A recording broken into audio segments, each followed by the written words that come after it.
बिस्मिल्लाहिर्रहमानिर्रहीम। अस्सलाम वालेकुम। आप देख रहे हैं पाकिस्तानी फूड पॉइंट।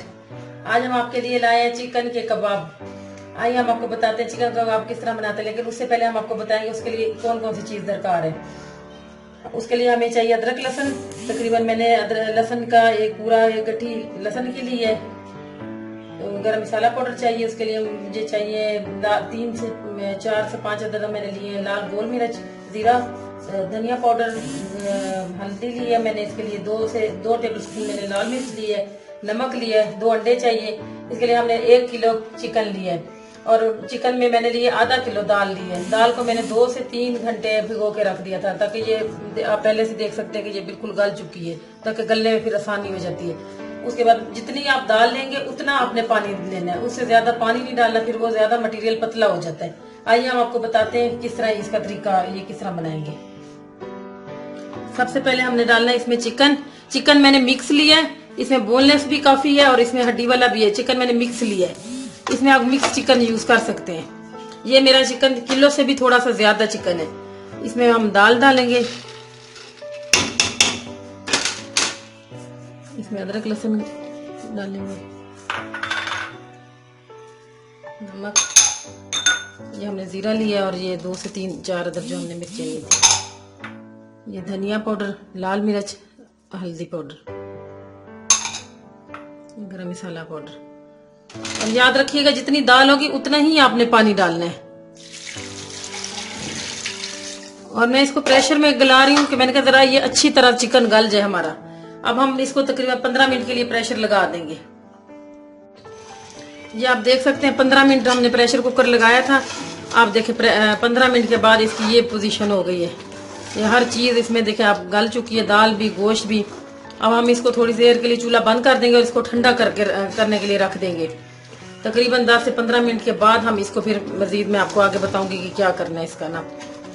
अब हम 10 मिनट के लिए इसको रख देंगे। तकरीबन ये 10 से 15 मिनट आप रखना है आपने ठंडा करने के लिए।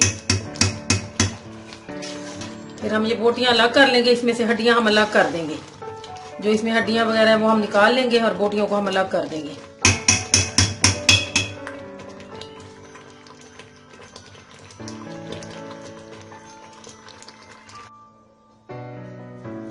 ये आप देख सकते हैं कि शामी कबाब का जो हमने रखा था मटेरियल, ये ठंडा होने के बाद इसने ये शक्ल इख्तियार कर ली है।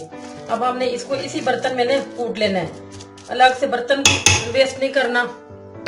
तो ये देखिए आप इसी में हम ना इस तरह इसको अच्छी तरह से ना कूट लेंगे डंडे के साथ। तो देखिए थिक भी हो गया थोड़ा सा, आप देखें ये ठंडा होने के बाद थोड़ा थिक हो गया।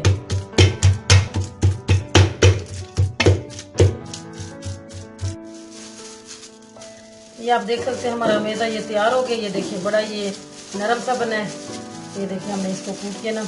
अब आपने इसको इसमें इस तरह डाल के जितना आप चाहे कबाब, अगर मोटा आप बनाना चाहें तो ज्यादा मटेरियल डाल दें।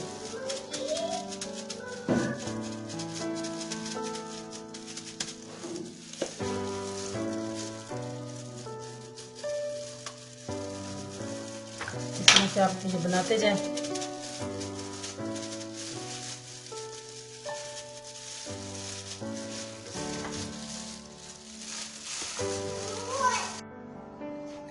ये शामी कबाब हमारे अब रेडी हो चुके हैं।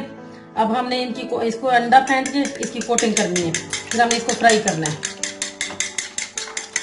हमने 1 अंडा लिया है, अच्छी तरह से अंडे को फेंट लेना है हमने इसकी अच्छी कोटिंग करनी है दोनों साइडों से। हमारा ऑयल गर्म हो चुका है।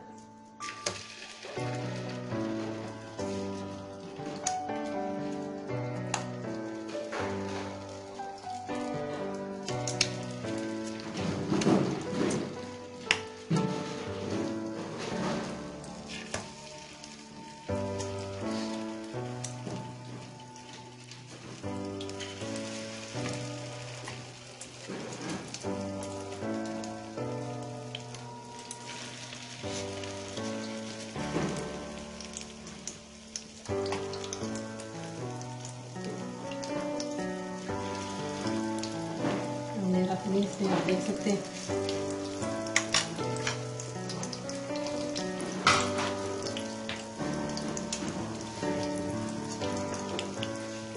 हमने इसको दरमियानी आंच पे फ्राई करना है ताकि ये ज्यादा अंदर से कच्चे ना रह जाए। वैसे तो ये पक्का कीमा गोश्त होता है, लेकिन फिर भी इनका टेस्ट जरा अच्छा है, जरा ब्राउन ब्राउन से होने चाहिए। ये आप देख सकते हैं हमारे फ्राई हो गए तकरीबन शामी कबाब। बस तकरीबन 1 से 2 मिनट मजीद हमने इनको रखना है, उसके बाद फिर हमने इसको डिश आउट करना है।